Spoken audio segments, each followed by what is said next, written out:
नमस्कार, स्वागत है आपका द फोर्थ स्टेट यूट्यूब मंच पर। मेरा नाम है रविंद्र सिंह शोरा। जगदीप धनखड़ के इस्तीफे से जुड़ी कई सारी खबरें इस वक्त हम लोग देख और सुन रहे हैं। सोशल मीडिया पर तो लगातार खबरों का अंबार लगा हुआ है। टेलीविजन चैनल और अखबार भी अपनी सहूलियत के हिसाब से कई सारी चीजें या अपने सूत्रों के हवाले से कई खबरें दे रहे हैं कि आखिर जगदीप धनखड़ का इस्तीफा क्यों हुआ था। क्योंकि इस बात पर तो शायद ही किसी को यकीन हो कि जगदीप धनखड़ ने जो इस्तीफा उपराष्ट्रपति पद से दिया है, उसके पीछे वही कारण है जो इस्तीफे में लिखा है।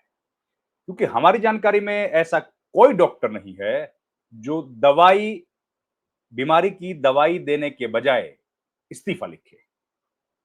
ऐसा तो कोई डॉक्टर हमने नहीं देखा है जिसने कहा हो कि आप ये दवाई मत लीजिए, आप ये इस्तीफा दे दीजिए, जिससे आपकी बीमारी ठीक हो जाएगी। खैर, जो भी है, लेकिन हमने कुछ जाँच-पड़ताल की और जानने की कोशिश की कि वाक़ई जगदीप धनखड़ बीमार थे, तो बड़े चौंकाने वाले तथ्य हमारे सामने आए। जो वीडियोज़ देख रहे हैं, वो उनमें से मुझे उम्मीद है कि सारे लोग स्वस्थ होंगे और वो लोग घूमते-टहलते-फिरते भी होंगे। लेकिन आप लोग 1 महीने में, 2 महीने में कितना जाते हैं? कितनी जगह पर, कितने शहरों में और कितने सार्वजनिक कार्यक्रमों में शिरकत करते हैं? 1, 2, 10 बहुत हो गया। लेकिन क्या आप जानते हैं जगदीप धनखड़ ने पिछले 2 महीने में, जब उन्होंने इस्तीफा दिया 21 तारीख को और 21 मई से लेकर के 21 जुलाई, केवल 2 महीने का हमने उनका जो ऑफिशियल ट्रैवल प्लान था, वो देखा, वो आइटिनरी हमने देखी और फिर कोशिश की जानने की कि क्या वाक़ई ये बीमार थे? क्योंकि बीमार आदमी अगर होगा, तो वो तो घर में बैठ के आराम करेगा, स्वास्थ्य लाभ लेगा, डॉक्टर्स की सलाह मानेगा। लेकिन क्या जगदीप धनखड़ वाक़ई बीमार थे और अपने घर के बाहर कहीं नहीं जाते थे? तो हमारी आँखें चौंधी आ गई। आपके साथ वो सब डिटेल में शेयर करता हूँ और ये बताने की कोशिश करूँगा कि धनखड़ कहाँ-कहाँ गए। एक, इस वीडियो में जो होगा। दूसरा, इस वीडियो में एक और हम चीज़ दिखाएँगे, कैसे जगदीप धनखड़ ने अलग-अलग वक़्त पर ह हरियाणा के पूर्व मुख्यमंत्री और देश के पूर्व उप प्रधानमंत्री चौधरी देवीलाल की तारीफ में कसीदे पढ़े थे। उनकी अलग-अलग मौकों पर तारीफें की थी। क्या उनकी तारीफें करना इस सरकार में, जो सरकार केवल एक व्यक्ति के बारे में तारीफें सुनना चाहती है, क्या इस सरकार में किसी दूसरे व्यक्ति की तारीफ करना जगदीप धनखड़ को भारी पड़ गया और वहीं से शुरू हुआ पूरा खेल। वो तारीफें भी मैं आपको सुनाऊंगा। पहले दिखाता हूं जगदीप धनखड़ की वो आइटिनरी जो हमने पिछले 2 महीने की है, उसको कलेक्ट किया है और आपके सामने मैं पेश कर रहा हूं। देखिए, सबसे पहले मैं मई के महीने से शुरू करता हूं और जुलाई तक आऊंगा।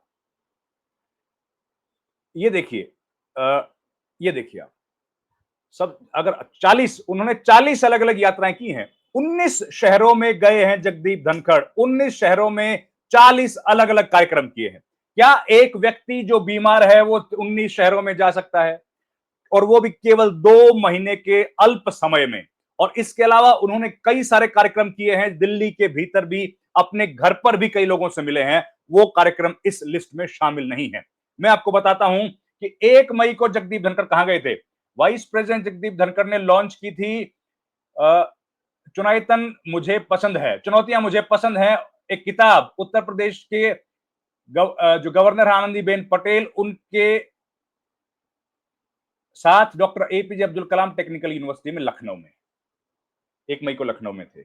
उसके बाद हम आते हैं, आप स्क्रीन पर देख पाए, 3 मई को वो दिल्ली में थे और उसके बाद 5 मई को वो 4 मई को वो ग्वालियर में थे मध्य प्रदेश में, 5 मई को हुबली कर्नाटक में थे और उसी 5 तारीख को फिर हुबली से करीब 200 किलोमीटर दूर सिरसी में गए और फिर 8 तारीख को दिल्ली में उन्होंने प्रोग्राम किया। देखिए कितना व्यस्त टाइट शेड्यूल है एक व्यक्ति का। और उसके बाद 8 मई का हमने बताया कि वो उन्होंने कार्यक्रम किया, अपने घर पर किया, वाइस प्रेसिडेंट एन्क्लेव में किया। 9 तारीख को जगदीप धनखड़ महाराष्ट्र सदन में, नए महाराष्ट्र सदन में हरियाणा के गवर्नर के साथ थे। नई दिल्ली में 13 तारीख को भी वो उन्होंने कार्यक्रम किया। उसके बाद 15 तारीख को वो जयपुर में गए, 17 तारीख को दिल्ली में किया, 19 तारीख को फिर दिल्ली में प्रोग्राम किया, गोवा में 21 तारीख को गए, 21 मई की बात कर रहा हूं मैं। 22 मई को वो गोवा में ही थे। 21 और 22 2 दिन वो अलग-अलग जगह पर गए। एक दिन मडगांव गए थे और एक दिन वो गए थे पणजिम में। उसके बाद राजभवन पणजिम में जो है वहां पर गए। और फिर 22 तारीख को उन्होंने 2 प्रोग्राम किए थे। 22 तारीख को बल्कि 3 प्रोग्राम किए थे, देखिए आप। तो इतना टाइट शेड्यूल किसी व्यक्ति का अगर होगा तो क्या वो बीमार कहा जाएगा? ये बड़ी चिंता की बात है, बड़ी हैरानी की बात है और कम से कम उन तमाम बातों पर तो सवालिया निशान लगा रही है कि वो बीमार थे इसलिए उनको इस्तीफा देना पड़ा। ये बात बिल्कुल हजम होने वाली नहीं है। मैं आपको और उनकी डिटेल्स बताता हूं कि वो कितने बीमार थे और कहां-कहां गए थे। अब ये देखिए एक और सूची हमारे सामने आ गई है। नई दिल्ली में 22 मई को भी थे और लौट के आ गए उसी दिन। देखिए 22 मई को वो पहले गोवा में कार्यक्रम करते हैं और उसके बाद दिल्ली लौट के आते हैं और फिर कार्यक्रम करते हैं। उसके बाद नरसिंहपुर मध्य प्रदेश में चले गए थे 26 तारीख को, 27 तारीख को फिर दिल्ली में प्रोग्राम किया। उसके बाद 28 मई को वो बंबई महाराष्ट्र में थे, 29 मई को दिल्ली में प्रोग्राम किया, 1 जून को आगरा में थे, 5 जून को फिर दिल्ली में प्रोग्राम और 7 जून को सोलन हिमाचल प्रदेश गए। देखिए कितना व्यस्त शेड्यूल है। क्या कोई बीमार व्यक्ति इतना ज्यादा घूम सकता है? यह सवाल लगातार सामने आ रहा है कि अगर व्यक्ति कोई बीमार है तो वो अपने सेहत के लिए घर में रहेगा, कम से कम घूमेगा फिरेगा, ज्यादा से ज्यादा आराम करेगा या फिर वो जगदीप धनखड़ जी की तरह घूमता रहेगा। खैर अभी और बताता हूं मैं आपको, पूरी डिटेल मेरे पास है। उसके बाद बेंगलुरु गए वो 7 जून को, फिर गए कर्नाटक में, मई में गए थे और जून में फिर कर्नाटक गए और उसके बाद तमिलनाडु गए 16 जून को, पौंडीचेरी में गए 16 जून को, 2 कार्यक्रम वहां पर किए। फिर 20 जून को दिल्ली में आए, फिर उत्तर प्रदेश गए 23 जून को, फिर उन्होंने 23 जून को ही वापस लौटे और दिल्ली में एक प्रोग्राम किया। फिर 24 जून को पटना गए बिहार, फिर 24 जून को पटना के बाद उन्होंने मुजफ्फरपुर का दौरा किया और 25 जून को वहां से चले गए नैनीताल। देखिए आप कितना टाइट शेड्यूल किसी व्यक्ति का है और उनको कहा जा रहा है कि वो बीमार थे इस वजह से इस्तीफा दे दिया। उस डॉक्टर को मैं भी ढूंढ रहा हूं जो दवाई की बजाय इस्तीफा लिखता है। और उसके बाद नैनीताल में वो 27 जून को थे और उसके बाद शेरवुड स्कूल, जो बहुत ऐतिहासिक स्कूल है जिसमें बड़े बड़े हीरो हीरोइन पढ़े हैं, अमिताभ बच्चन भी शेरवुड से पढ़े हैं, वहां पर वो गए और उसके बाद 28 जून को उन्होंने दिल्ली में अपने घर पर कार्यक्रम किया। 30 जून को वो राजस्थान गए जयपुर में और कोची केरला गए। 6 जुलाई को कोची में गए, देखिए कोची चले गए।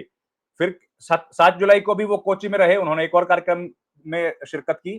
फिर 8 जुलाई को दिल्ली में रहे, विजय घाट पर गए, जननायक स्थल पर वो गए थे, चंद्रशेखर पूर्व प्रधानमंत्री को श्रद्धांजलि अर्पित करने के लिए। और उसके बाद जवाहरलाल नेहरू यूनिवर्सिटी गए जुलाई 10 को और 10 जुलाई को ही उन्होंने शिरकत की थी एक और कार्यक्रम में जो कि भारत मंडपम में था। उसके अलावा 20 तारीख को हम लोगों ने देखा, 18 तारीख को हमने बताया कि वो गए थे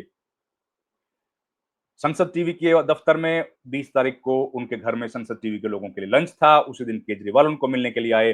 23 तारीख को वो जाने वाले थे जयपुर में। इतना टाइट शेड्यूल अगर किसी व्यक्ति का है, अगर किसी व्यक्ति का इतना टाइट शेड्यूल है तो क्या वो बीमार है? क्या हम उसको कह सकते हैं कि वो व्यक्ति बीमार है? ये मैंने पूरी लिस्ट आपको दी, आप देख सकते हैं सोशल मीडिया पर, उनका जो सोशल मीडिया है और वेबसाइट है उस पर ये सारी चीजें अवेलेबल। अब मैं आपको कुछ बाइट सुनवाता हूं, कुछ वीडियो बाइट्स हैं जो उन्होंने चौधरी देवीलाल के बारे में कहा। क्या ये एक कारण है उनके इस्तीफे का? सुनिए।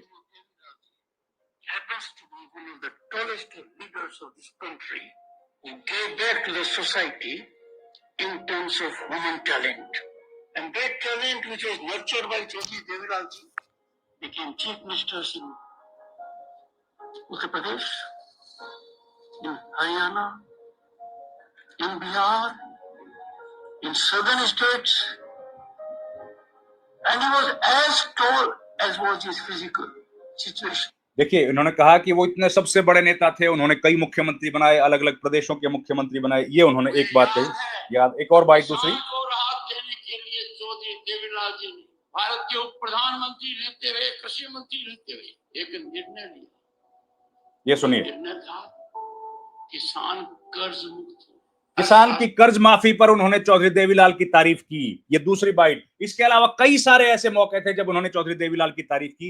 मैं कुछ बाइट दिखा आपको सुनवा रहा हूं। मैं दिखा सकता हूं लेकिन क्योंकि कॉपीराइट का कई मसला रहता है इसलिए मैं दिखा नहीं पा रहा। ये सब सोशल मीडिया पर अवेलेबल है, आप देख सकते हैं। एक और बाइट सुनवाता हूं। मैं कोई उनका रिश्तेदार नहीं था, मेरा कोई लगाव नहीं था, उनके मन में आई और वो दिन मुझे याद है जब उनका, जब मैंने पहली बार उनके दर्शन किए। शरीर से पराक्रमी, शकल से ओजस्वी, और जब मुझे कहा कि चुनाव लड़ना है, मैंने कहा मैं लीडर हूं।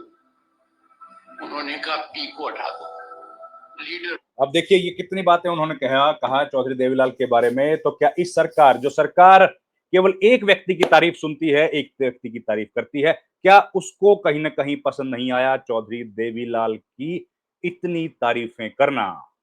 ये कुछ सवालात हैं, ये कुछ बातें हमारे साथ पास थी जो मैंने आपके सामने साझी की।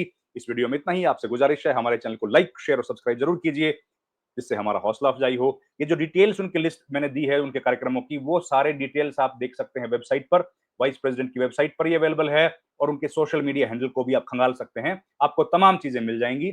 ये मैंने वहीं से लिया है।